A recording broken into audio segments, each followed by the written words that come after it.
Good morning, everyone. I'm Dr. Diaz, and for today's lesson is about the structure of language. We said that language is a tool for representation, and why do we need such a complex structure? Because it allows us for two unique features mentioned in our PowerPoint or materials today. First and foremost, it has something to do with the infinite property. Why? Because our language has a strict syntax structure which can take a limited number of words and created an infinite number of sentences. So this will be discussed further later on as I present my slide. It says here that language is a complex system of symbols, verbal, written, or gestural, that allows us to share our internal thoughts with the outside world. Unlike simple animal signals, human language is productive. We can create infinite new sentences and displacement oriented, or we can talk about things that aren't right in front of us, like the past or the future. So, to discuss this further, let me tell you now the different structure of language.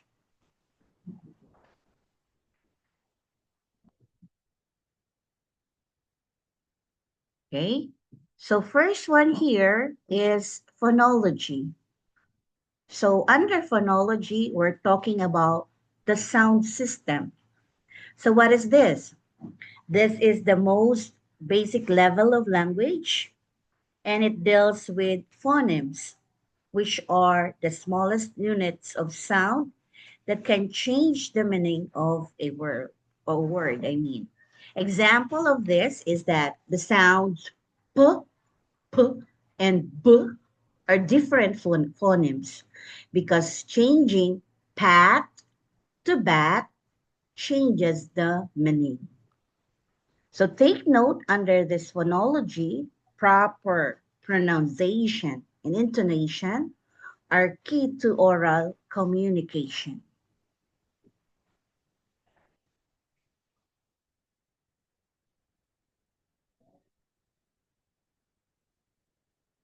Next, we have here morphology. So what is morphology? When we speak of morphology, it's the word structure. Morphology is the study of how sounds combine to form morphemes. They're the smallest units of meaning.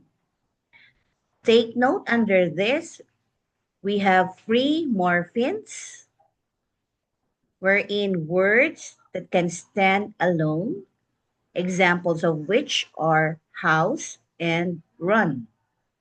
Another is bound morphemes. Here, we added prefixes or suffixes to the word, or we say prefixes or suffixes that can be attached to a word to have a meaning. For example, the word happy.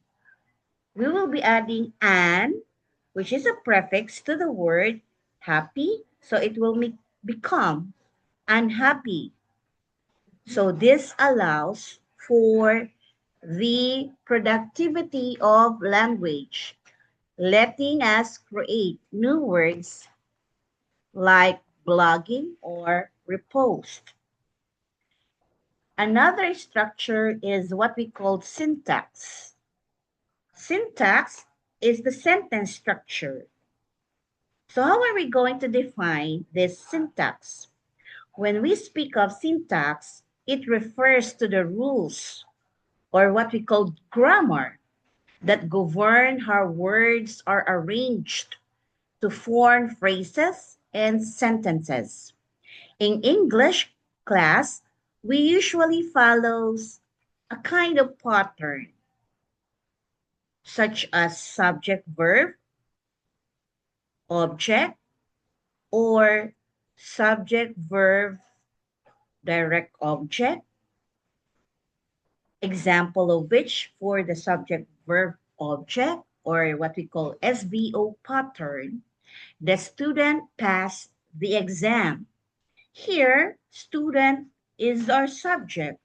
When we speak of subject, it is the doer of the action. And when we speak of verb, it is the action itself. And our direct or our object here is exam. Even if you have the right words, poor syntax can lead to confusion or a loss of professional credibility. Another, guys, is what we call semantics. What is the semantics? When we speak of semantics, this has something to do with the meaning system. And take note, guys, it focuses on the literal meaning of words and sentences. It is the relationship between the symbols, or what we call the words, and the concept they represent.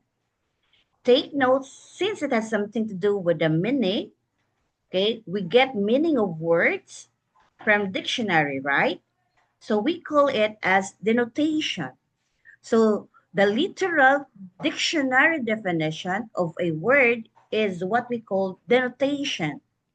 And take note again that if we have the literal meaning, wherein we got the meaning from the dictionary, we also have the emotional or cultural associations of word, wherein we have it as connotation. Choosing the right word is vital for purposive clarity. Okay. And the last one, guys, is what we call pragmatics. When we speak of pragmatics, it's the contextual system. It is often considered the most important level for purposive communication since our subject is purposive communication. It is also the study of how context contributes to the meaning or to meanings. It is not just about what is said, but how it is said and to whom it is said.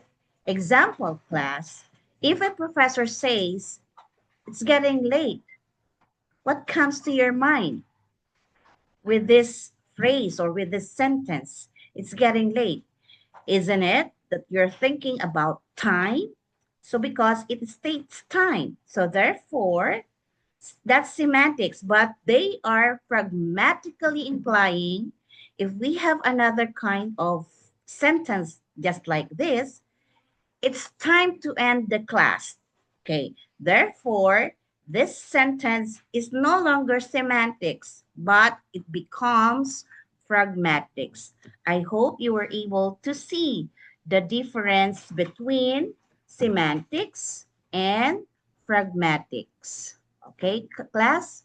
So take note, understanding this structure, of course, will help you identify where communication breaks down, like for ambiguity, the nuances, the cultural nuances in pragmatics.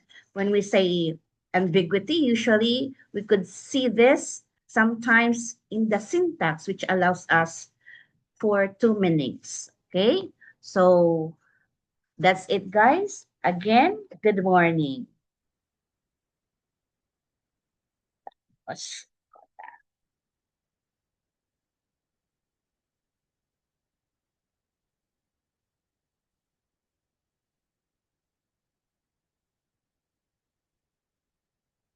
So, paano yun? Nasaan ka?